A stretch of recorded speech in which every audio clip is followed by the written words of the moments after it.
Yeah, good morning, everybody. My name is Dr. Adefokun. I'll be taking you MTH 124, which is calculus for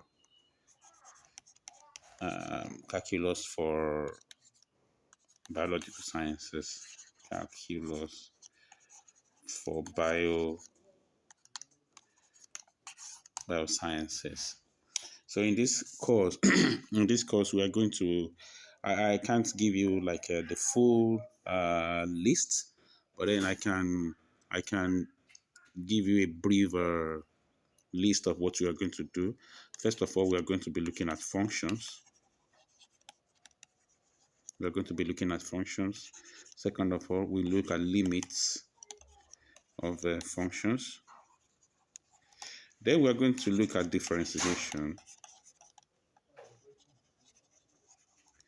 Then we look at integration, and then finally we look at some applications. Now, in between them, there are so much more that we are going to be looking at. But then these are the five main topics that we are going to be looking at. Beneath each topic, we may have up to five other topics. So in the end, we may be looking at like 25 topics. It's going to be fun, I can guarantee you. Well, I'm going to send this video. I mean, this is going to be the way it's going to be. I will send in this video. You will go through the video. Then we will choose 1 hour in a week to discuss any challenges you have with the video I've sent. So right now we would start with functions. We'll start with functions. All right. So what are functions? Let me save. I will save all these pages and send them to you later. So let's. Okay. So what is a function? What is a function? What is a function? The interesting thing about this is that we there wouldn't be anything without function.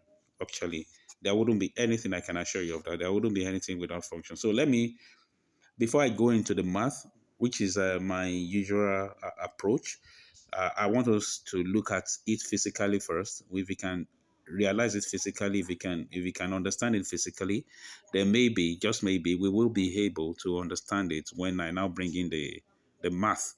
Um, let's look at a blender. So there is this part of the blender, okay? Then there is this part of the blender, and there is this part of a blender.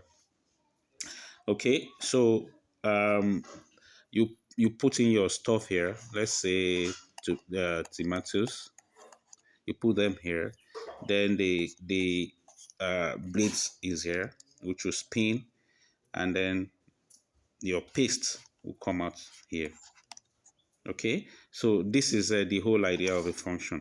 This is the input. This is the function, and this is the output.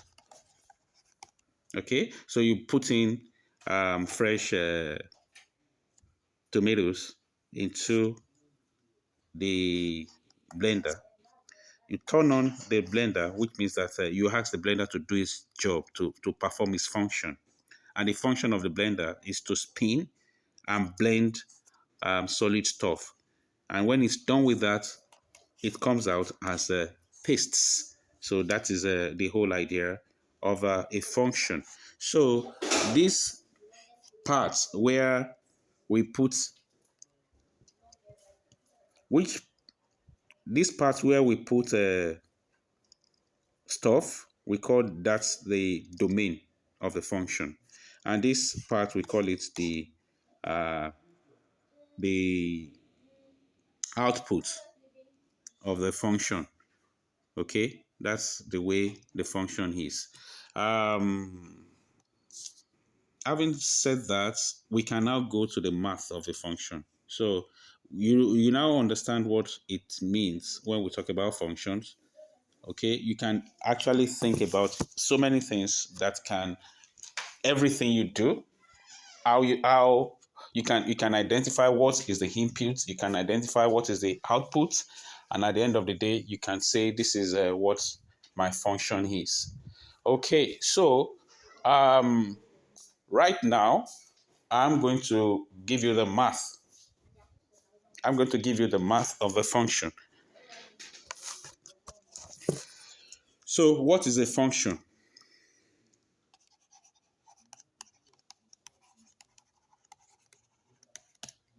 What is a function? Okay. Um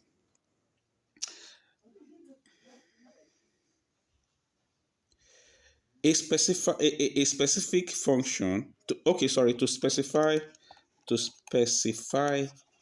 a function, you must one give rules.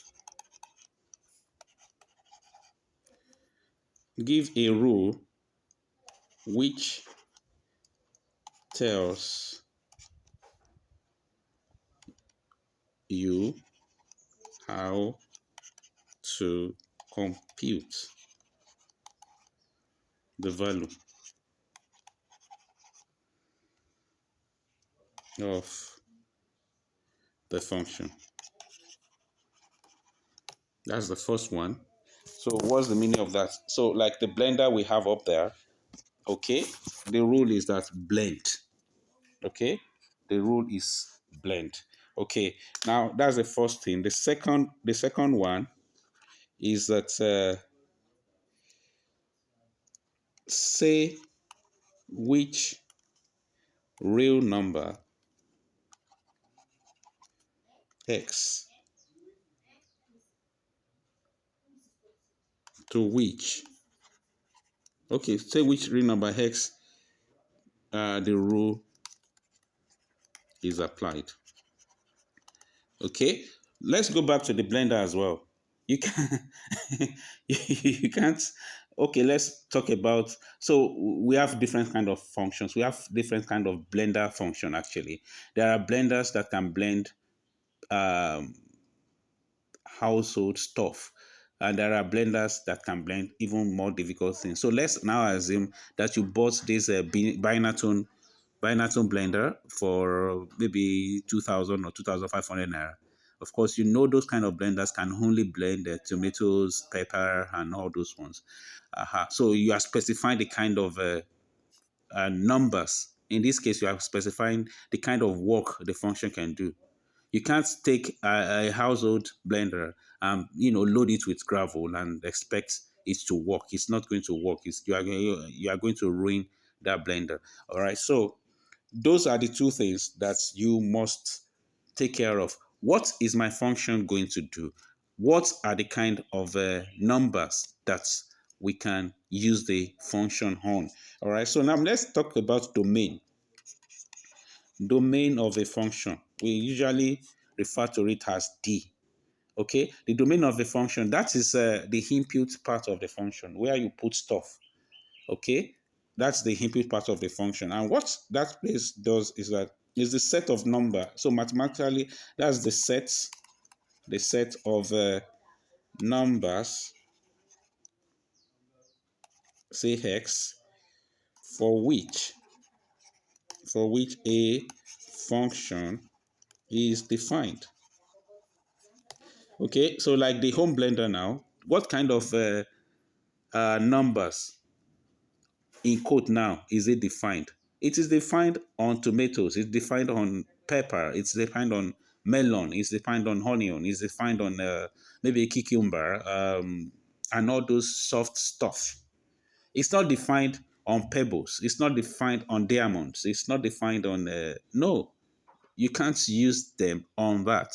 I hope you understand what I mean. So when you have a function, what kind of numbers can the function work on? What kind of numbers will make sense on this function? That is the domain of the function. Okay. Now, the range of the function. Okay, these are the set of all possible outcome, possible number fx. We have talked about x here. Now we are talking about f of x. After you have performed the function of on x, what comes out? Okay, of fx has x runs over the domain, the domain, the domain D. Okay, so that is it. That's so we have now talked about. So in the blender thing, the range you are talking about will now be paste. Of course, paste of your tomato, paste of your pepper, paste of your cucumber when they are blended. So that is what you expect after all. So that is that. Now one thing is this: for you to say a function is a function, for you to say a function is a function, then every member of the domain must relate, must be related to. Uh, okay, let me just write it so that when you are studying, you will see what I'm saying. Okay. Okay. This I'll put it as a note. Note. Please give me a moment.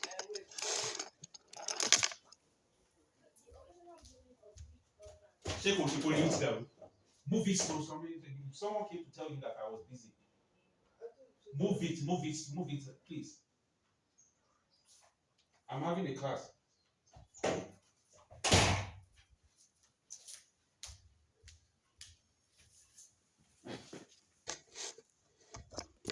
Sorry about that. Okay. So every member of a domain must be related to at most one member of the range.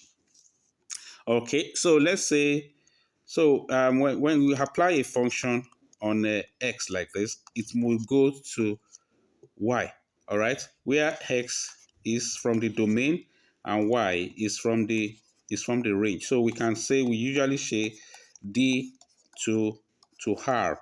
All right. Now, what the function is telling you, the meaning of the function is that if you have f of x, that is, you have applied your function on x, it must give you a value y. All right, that will be inside the range. And f of x cannot give you another value, y or y1 in the range, where y is not equal to y1. That is, when you say you can't blend tomato now to get a tomato paste and still blend tomato to get maybe a cucumber paste. That's what we are saying. So that is not that's not going to be possible. That doesn't make any sense. So when excuse me, a function can only have one. An item in the domain can only be mapped to one item in the range.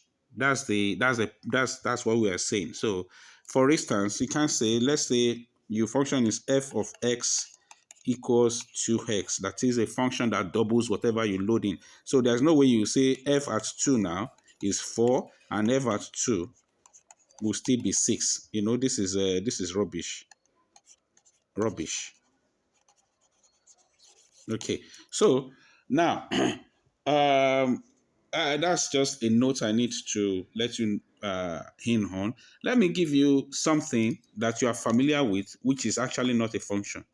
So we have a function f of x. Okay, let me define it properly. A function that acts on real numbers and goes into real numbers. And you say your function, when it picks, it gives you x raised to power 1/2. That is, you are taking the square root of x. This function is fun. This is not a function actually. From what we have described of function, this is not a function. Why? Because let's take 4 as our x. So the square root of 4 is plus 2, and it can also be minus 2, meaning that if you have this as your domain and you have this as your range and you have 4 here and your function is x raised to power half, then you are going to have minus 2 here and you're going to have 2 here, and it can go here and it can go here. Well, we said that that should not be when you are defining a function. That is not going to be. A member of the domain cannot be mapped into more than one member of the range. That is what we call a function. Okay, so f equals x raised to power half is not a function. Okay, now let's move on to the next item.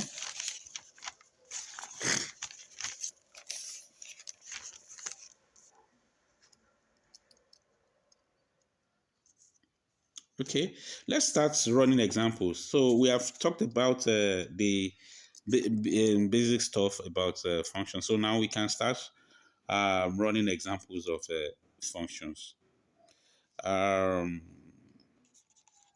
fx equals 2x. What is this saying? It's saying that when you load up, okay, let me say f takes from, because we are going to be dealing with real numbers to real numbers. F takes stuff from real number, that is, this is the domain and this is the range now. So F takes stuff from real number and map it into stuff inside the real number still. That makes sense. Okay, so we now want to look at so this is well, this isn't, well, yeah, the domain, yeah, it makes sense. So let's now look at f of x. So we are now being specific on what x does. Is a doubler. It doubles everything. So you give x 5 naira, it gives you 10 naira back. You give x 200 naira, it gives you 400 naira back. That's what x does. Now, what is the possible domain of x? What is the possible domain of x? Then you know that, well, does it, when we were defining a function, when we were describing what a function can be, we say that it must have your hex must be defined, must be well defined. That is, like I said, a blender that you are meant to use in your kitchen, you can load pebbles into it. Okay, so this kind of function now, what kind of pebbles can we load into it? What kind of numbers can we load into it? What kind of numbers can we double? Okay, then we know that any kind of number can be doubled. Just give me any number, I can multiply it by 2. So it means that the domain of this function is the entire set of real numbers itself. That's the domain of the function. Okay, but then what's the range of the function? The range of the function, well, this is going to be, it's not the entire, it's also going to be the entire set of real numbers. Of course, it's also the entire set of real numbers, because every number that you see in the real number is twice of a number in that real number. You can always divide any number that you see on a real number by 2. So definitely that is okay. Now let's change our function from f. We are still using f, which is still a doubler, but then we are now taking it from a set of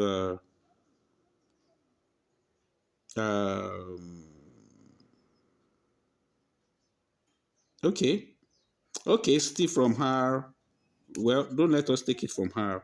I'm taking it now from integers, set of integers, which is negative natural numbers to positive natural numbers, including 0, to of course, this one will go to set of natural numbers plus. This is natural numbers and 0. This set. Okay, so if you are now so f of x equals 2x. Okay. Well, this is mm, okay. Sorry. I think it's still going to be into z. It will still go into z. All right. So when you pick an integer, maybe -2, it's going to give you -2 times 2, which is 4. Okay, I mean, which is -4. Of course, it is still an element of the integers.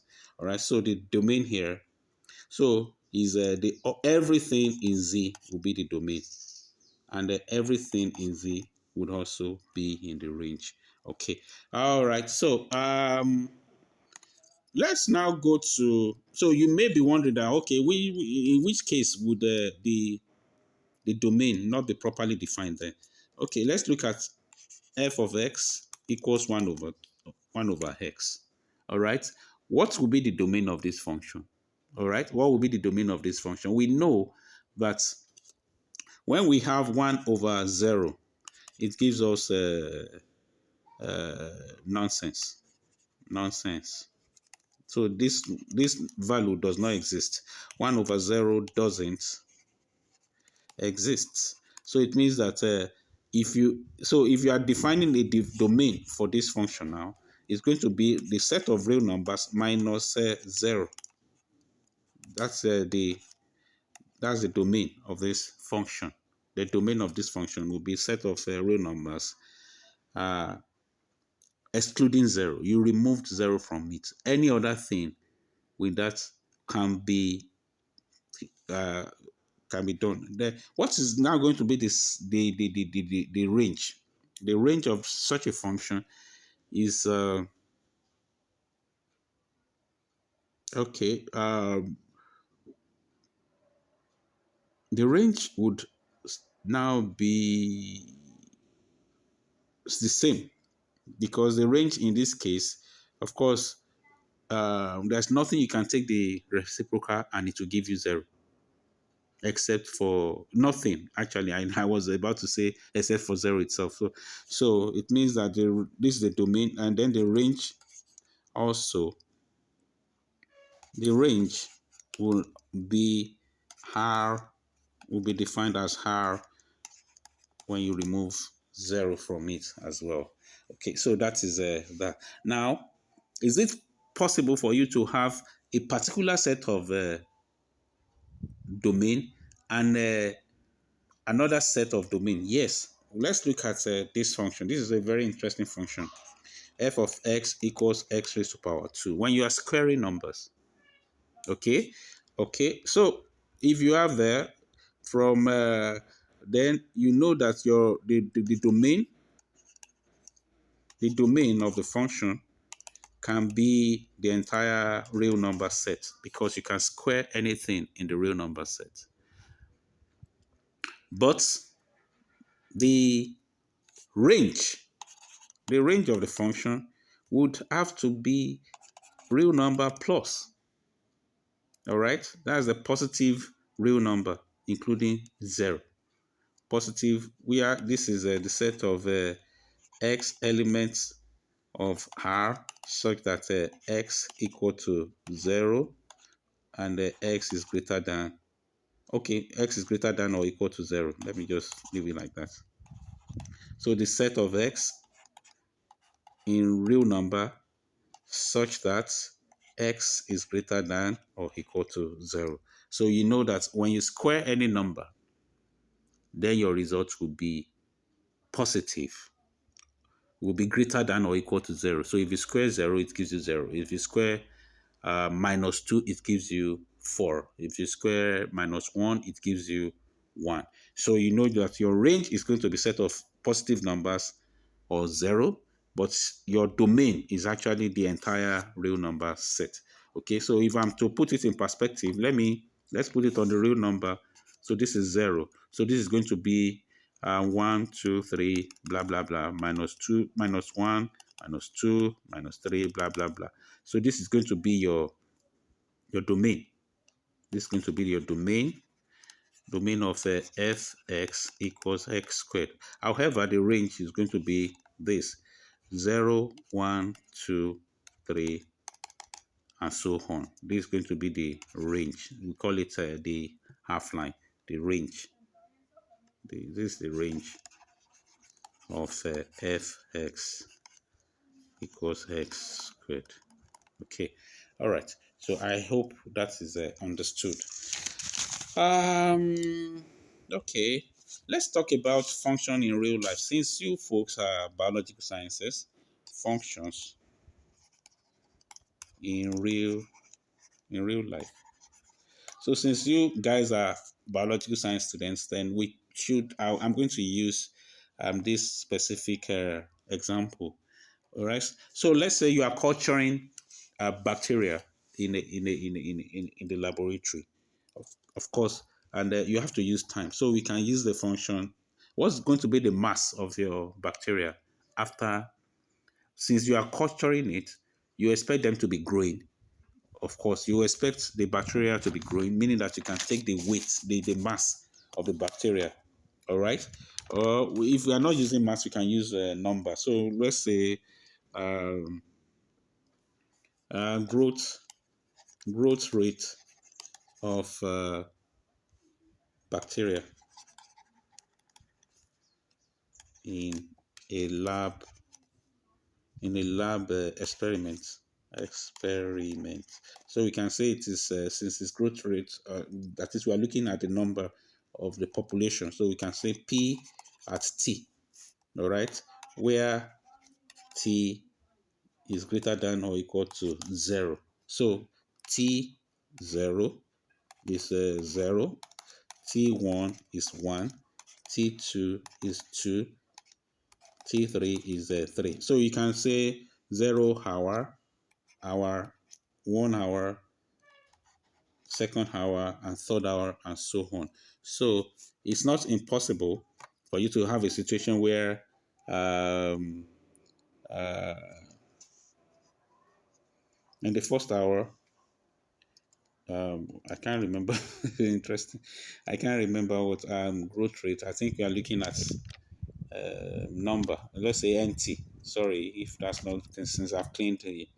I can't remember what. So let's say NT equals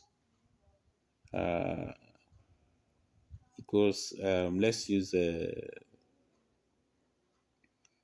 this is the function at time equals I think we are using population. I think pt equals, it's going to be a number, let's say k. All right, equals k. All right, so p at 0, what is going to be, let's assume that it's like an amoeba that just divides this, something that just divides on its own. So, or let's say this bacteria can actually, okay, you know, they are like single cells and they can divide on their own. So P0, of course, it means you are going to have one. After 1 hour, P1 hour, I don't know, maybe it would have grown to 20. So P2 hours, maybe it has grown, okay, let's say 10. It has grown to 20. P3, it has grown to 30. Okay. Um, okay, let's say the increase. Let's call it the increase. So 0, 10, okay. P4, it has grown to 40, So you can have that. So that is the growth rate. So if you look at this function now, I think this function we can say it's uh, pt equals to 10t. 10t. Okay. So when p is 0, we have 0. Let me change the color of my. Okay, let me pick this beautiful one. All right. So P has 0. Okay, I don't think it's that beautiful. Sorry about that. Okay, okay. I want to. Okay, let me pick that. So P at 0. P at 0 is 0. P at 1, you multiply by P at 2, 20. P at 3, 30. P at 4, 40. So we can even graph it. All right, we can graph it because that's where we are going next. So let's say we are graphing it. So we have your T here, then you have your PT here. All right, so your T starts from 0, 1, 2, 3, and 4. So it's going to be 0, 10, 20, 30, and 40, which we can put in a primitive graph. 0, so 0, 1, 2, 3, 4, 0, 10, 20, 30, 40. So you can just do that, and you do that, then that is it. So you can see now that you have a continuous, sorry, you have a linear graph. All right. So at any time, you can just come to the graph and say, okay, well, I come here to check the growth rate of my experiment every hour. But then, what if I had come in our 2.5? Then I would have gotten something like a 25. Do you understand? So that is just the whole thing. So you can see how you are going to use this in your research when you start when you move away from this present level you have. So this leads us to graph and functions and graphs. All right. So we'll look at let's look at this function f of x equals 2x plus 1. All right. And let's say the domain of the function equals minus 2 to 2. This means that it ranges from minus 2 to plus 2. Okay, so let's see that. So this kind of function, we are saying that x will be minus 2, minus 1, 0, 1, 2. And then f of x will be what's 2x? That's 2x plus 1. So this is 2x plus 1. Okay, it means this is going to be 5. It's not 5. Sorry, that's 2x will be minus 2. That's minus 4. This is going to be 3. Sorry, minus 3. This is going to be minus 1, I think. That's minus 2 times. Okay, then that's minus 1. 0 here will be 1. This one would also be 2 times, this will be 3. And minus, this is going to be 5. Okay, which we can also plot. Okay, we can also plot. I think I'm getting my coordinates wrong. My Cartesian coordinates, I'm getting it wrong. So I think I can come here now and put it like this. This is 0. This is 1. This is 2. This is minus 1. This is minus 2. Okay. So then we have 1, 2, 3. Here we have 1, 2. Okay. Here we have 1, 2, 3. Okay. This is 0. This is 1, 3. Let's do it like that. 1, 3, 5. Down here we have 1, 3, and 5 as well, but then they are all negative. So 0 Minus 2 will map to minus 3. So it means we can come here. 1 will go to minus 1 will go to minus 1. Let me be sure of that thing. That's 2 times minus 1. That's minus 2 plus 1. Okay, it's correct. So this one will be here. However, 0, that's 0 will take Q at 1. Okay, 0, and the 2 will take stuff at 3.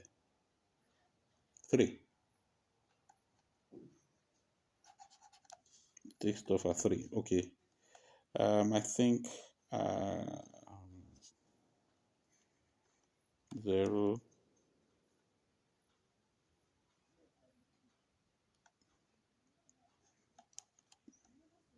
I think I'm making a mistake here. 0 at 1. So this is 0. Okay, this is 0 at 1. All right. And then this is 1 at 3. Okay, and this is 2 at 5. Thank you. Okay, so we can now just, it's also a straight line graph. Forget about, since I'm not using a scaled graph, that's why I'm having that rubbish. But then I hope you understand what I'm saying. So let's look at another one. That's a straight line one. So let's look at a function that is curvy, x squared. So we'll range it again from minus 2. So we say x is minus 2, minus 1, 0, 1, 2. Then f of x will now be 4. I told you, of course, this one will all be greater than or equal to 0, 4, 1, 0, 1, and 4. So this one can easily be graphed like this as well. Okay, this is 0. We have 1, 2, minus 1, minus 2 here. And then up here we can have 2 and 4, and 2 and 4, minus minus. So minus 1 will go to 4. Sorry, minus 2 will go to plus 4. All right. Of course, yeah, there's something I will show you. 1 will come to, okay, 1 minus 1 will come to 1. 0 will come to 0. 1 will come to this. And 2 will go to 4. So we can have something like that. Okay, you can have something like that. Don't mind, it should be something like this. So don't mind my drawing. It's kind of rough. All right, so you can see how that is. So you can see that up here is the positive part. Let me pick a different color now. Okay, let me think this dark blue. Up here is the positive part, and down here is the negative. So you can see the curve coming towards the negative, since we said it earlier that the square of a number would always yield positive, non-negative values. So that is how that is going to be. So we are now going to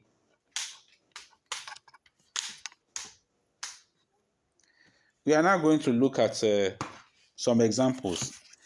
Okay, so everything we are doing, maybe I'm not even going to be surprised if you are familiar with what we are doing, but we need to you know have a very good and easy foundation. All right, so everything I'm doing is going to be tailored towards differentiation and integration. Just so don't cast away any part of it and say this is too trivial, this is too simple.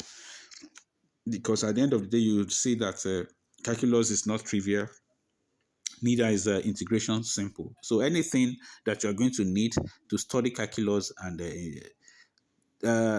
differentiation is not trivial, neither is integration simple. So anything you are going to need to have a smooth ride, you shouldn't discard it. So let's look at these examples now.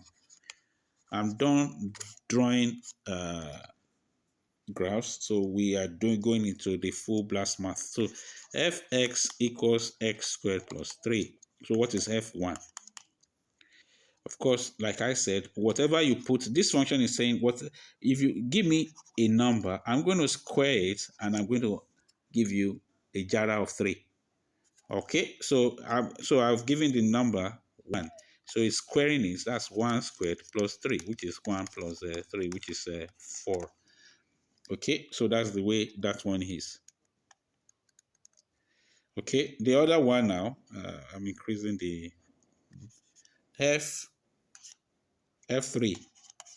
This is going to be, so I'm loading it with 3, so it will square my 3, then it will still add 3 to it. That's going to be like 12 for me, which is fantastic.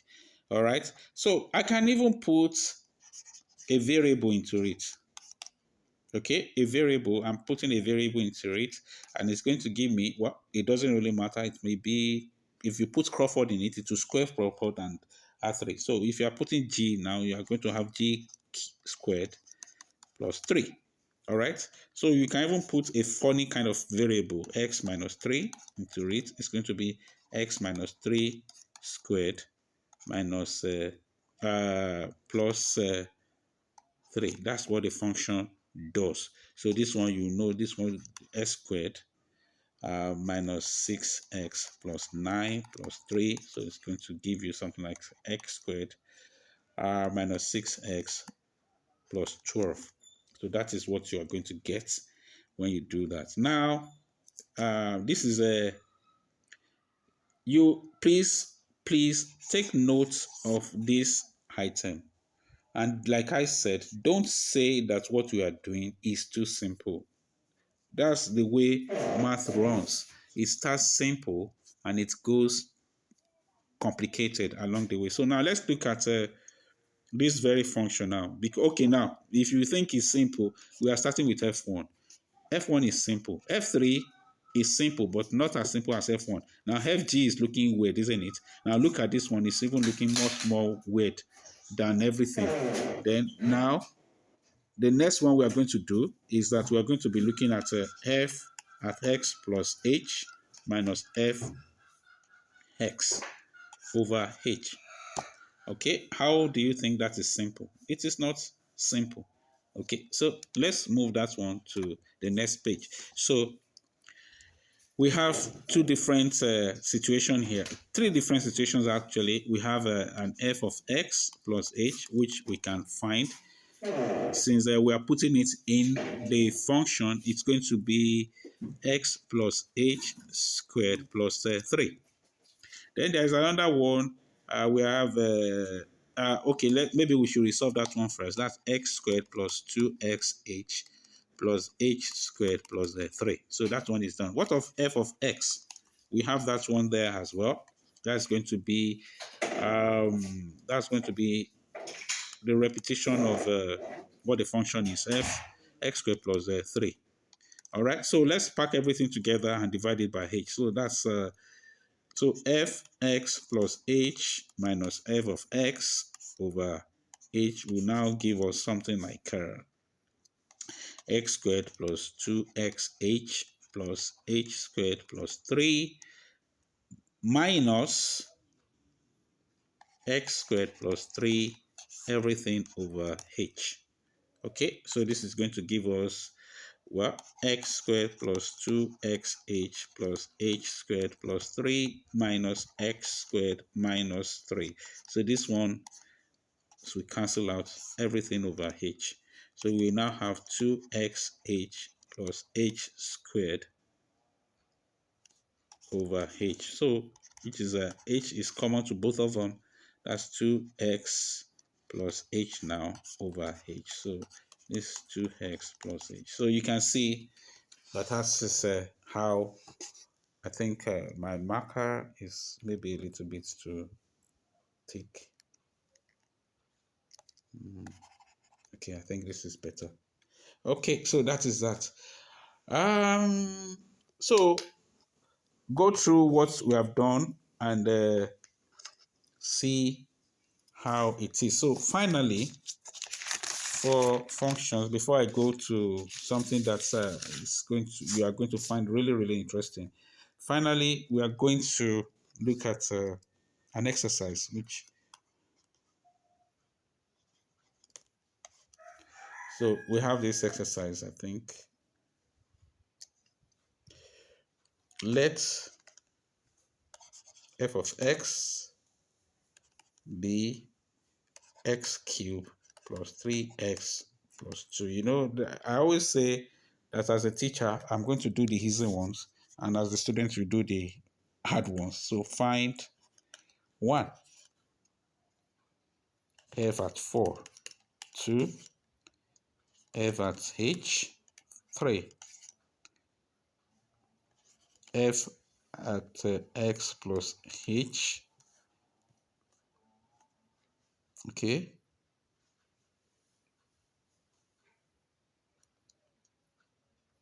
okay, 4, f at x plus h minus f at x over h. So now all these things are pointers to calculus, as you are going to see later in the course of the work.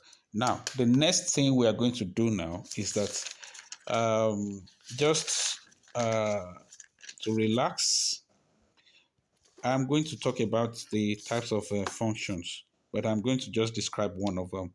So we can now look at types of functions or classes of functions. So the first one is on 1, 2, 1, or injective. The second one is a surjective or on 2. And the third one is a bijective that we're going to, there are other ones, but these are the ones that we're going to look at. Okay, but today I'm going to just describe the one-to-one mapping. I'm going to describe the one-to-one mapping. Okay. Okay. I'm going to do, okay, so one-to-one. So one-to-one mapping. What's, okay, a special, okay, this is a special function.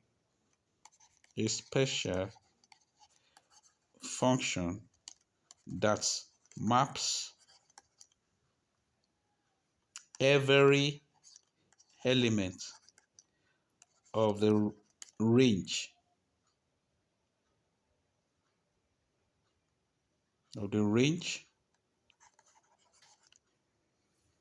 to exactly one element of the domain. Okay, that is, output never repeats. Okay, that is, output never repeats. That's on to. Okay, so this is to a layman. That's the way we're going to describe it to a layman. All right. So if f is a function, so if f is a function on domain x, then f is injective. Of course, you remember this injective. This is what I have there. F is injective if for all a b, if for all a b in the in x, that is, if for all a b in the domain, okay, f a equals FB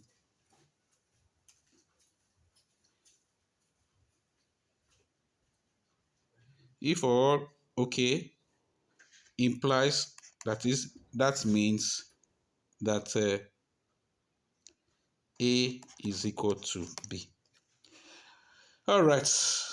So that is that about one-to-one mapping. And I'm not, of course, you don't expect me to just leave you like that. I have to explain what it means. So one-to-one mapping is saying that when you have, so one-to-one explanation, explained.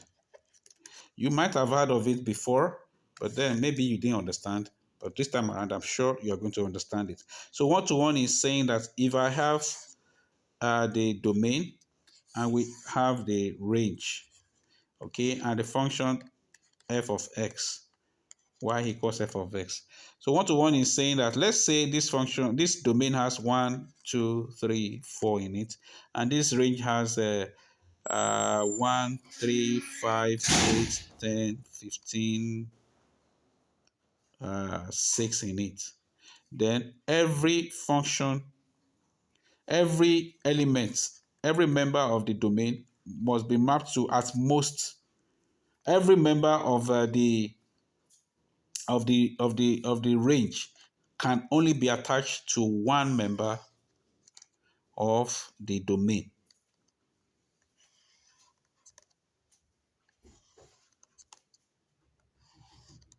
Just like that.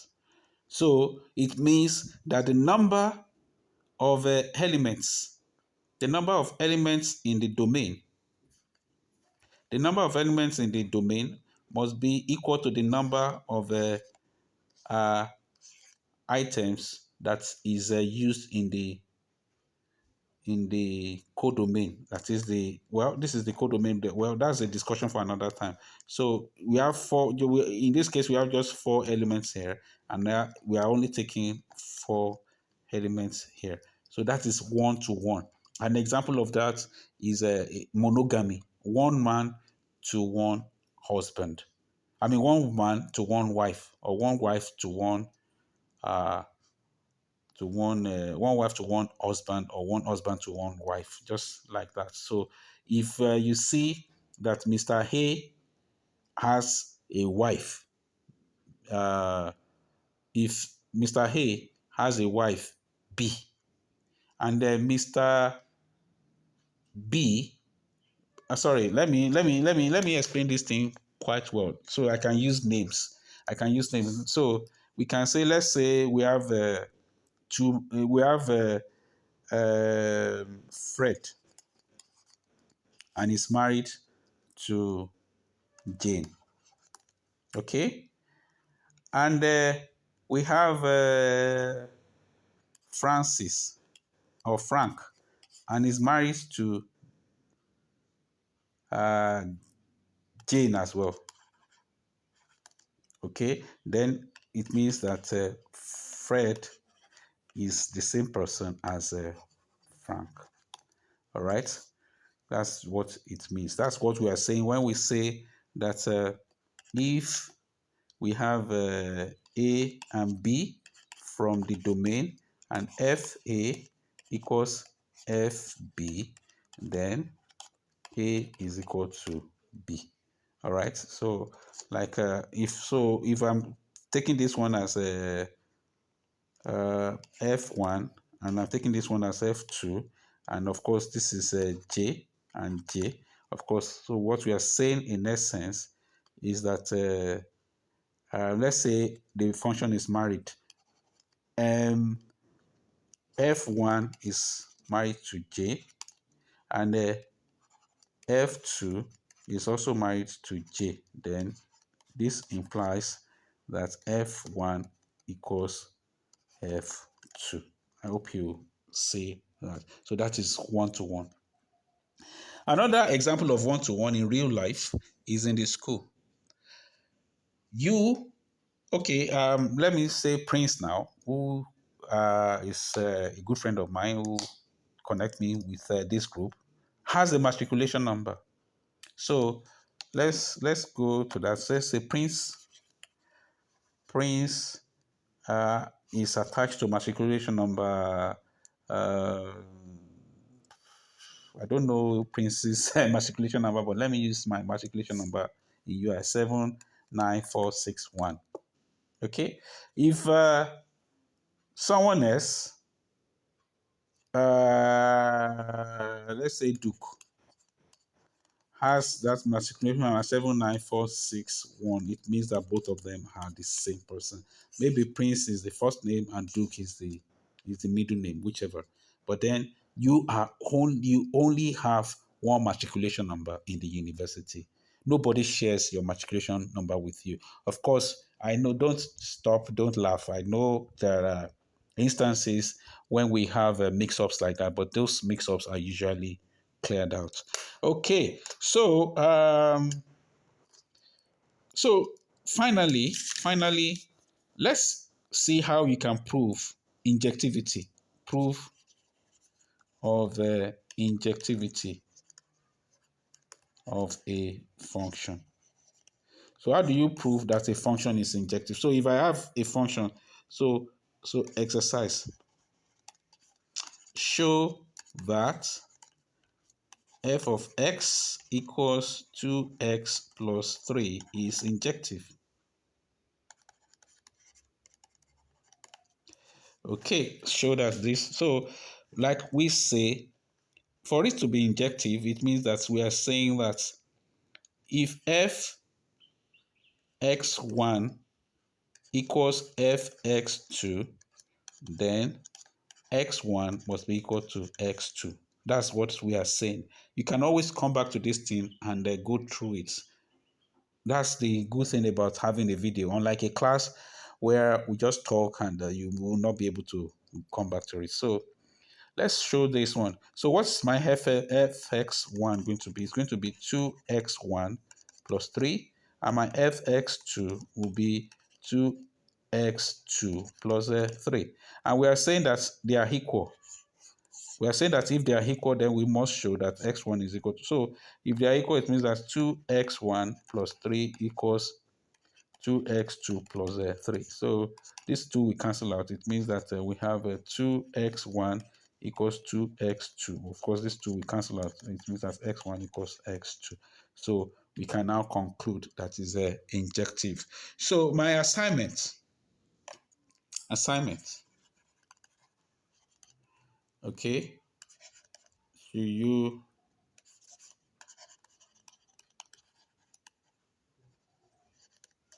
should you accept it? So number one, okay, number one assignment, um, do the exercise. That's the first one that I gave. Number two, turn this video into a proper class note.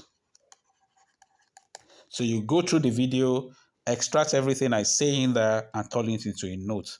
Okay, that's the second one. And the third one is that generate a function that is injective and prove that it is so. Okay, so that is it. So those are the three assignments I have for you. So next class we are going to look at subjective. Next class, subjective mapping of functions, and bijective mapping slash functions. Okay, so thank you. So that concludes it. So I can say so. Thank you for listening. Dr. Adefokun TC. What's today's date? Today is 24th of 2023. Okay, stay safe. Peace out.